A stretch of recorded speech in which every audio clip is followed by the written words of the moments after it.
Greetings, I'm NeonSlice, and today I'm going to be showing you how to defeat the final boss in Elden Ring Nightreign Heolstor the Nightlord, also known as the Shape of Night. So I did this on solo, by myself, so this is going to be more a guide for solo players, but you can apply this same strategy in multiplayer.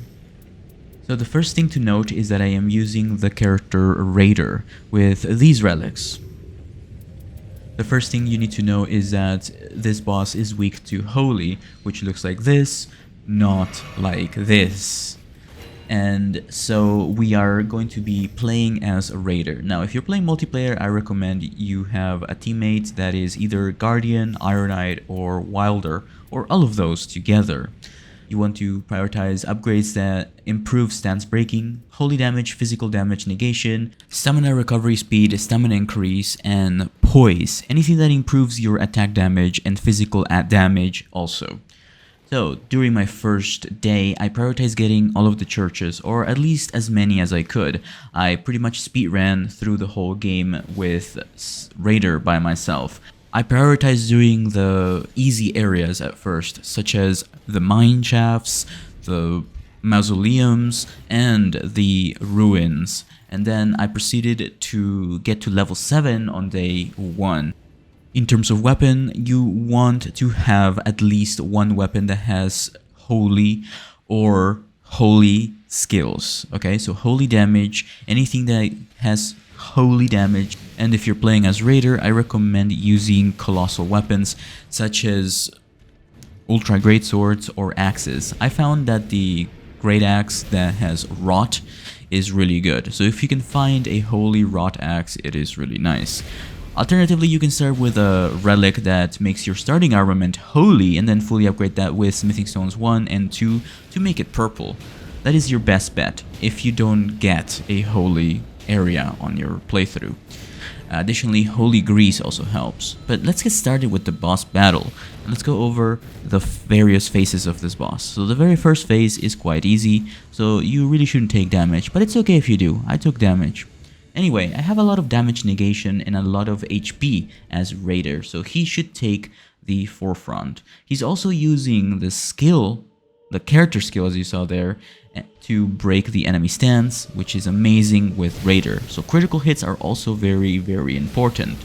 So I am taking my time, I'm using my rod axe. And there you go, I procced the holy damage right there, which allows me to deal more damage to the boss and reduces the damage that the boss deals. Now this is something that you can always do in phase 1 and phase 2. So you want to hit him with your holy weapon as soon as possible. Alright, so that is the first phase. You ideally don't want to take damage. You want to have 7 flasks.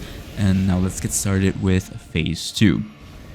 On phase 2, the enemy will be a lot more difficult and a lot faster. If it does this attack, it either means it will do that stab and follow up with a sword, or will do a slash, sort of like Moonveil. Very similar to the Dark Moon Greatsword.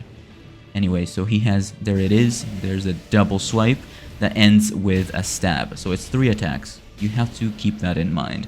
Right after that, I'm hitting him with my holy weapon and dodging when necessary. If you don't think you will be able to withstand some damage with your poise, make sure you activate your player skill with triangle and L2. If you find yourself in a sticky situation, activating your ultimate attack will make you impervious to damage, meaning you will not take damage. So there is a point where he does this AoE attack. It is very difficult to avoid if you are right in it. Anyway, there it is, the double swipe into stab. You want to roll towards the attack at the correct time. But if you hit the boss enough times with the holy armament, you will be able to stagger it very easy. And on phase 3, or when he's at half health on his phase 2, he will open up the sky and perform a very wide area of effect attack in which you require to jump, otherwise you will take frenzy damage. So this is the hardest part of the game. It is absolutely difficult if you don't have HP. So if your teammates have very low HP, tell them to stay away, because Revenant will not survive this battle and everything will throw a wrench in things. So you don't want to have a squishy character like Revenant in this battle, ideally. Anyway, His moveset is very similar to the Abyss Watchers, or Artorias of the Abyss from Dark Souls 1 if you're familiar with that. It is very difficult to describe, but his attacks have an everlasting effect, meaning he will stab and then will follow up with a ground attack. As you see the ground is breaking underneath me, so you have to roll twice, okay? Not just once, or dodge to the right or left. You don't want to dodge backwards or frontwards. You want to do left or right. He will then do this attack where you should probably ultimate attack when he's doing this. That way you are impervious to damage. I rolled towards the attack at the correct time when he was in the midair, and I was able to dodge him. And yeah, so the general rule in Elden Ring Nightreign and in Elden Ring in general is if you see ground attacks underneath you like gravity or rocks, you should jump. Anyway, if you hit him enough times with your holy armament and break his poise with your character skill, you will be able to perform a critical hit. Now, if you're playing this solo, I recommend starting out with 2 Wending Grace that you can purchase at the merchant at the end or at the beginning. You can also get Wending Grace from the hidden power that you get at the end of boss battles during the regular game. Anyway, that is how you defeat Heolstor the Nightlord in solo. It is not an easy battle. It is very, very difficult. In fact, that's why I recommend playing as Raider with a very high HP bar and very high stamina bar, as well as some poise. Anyway, following up here will be the ending cutscene.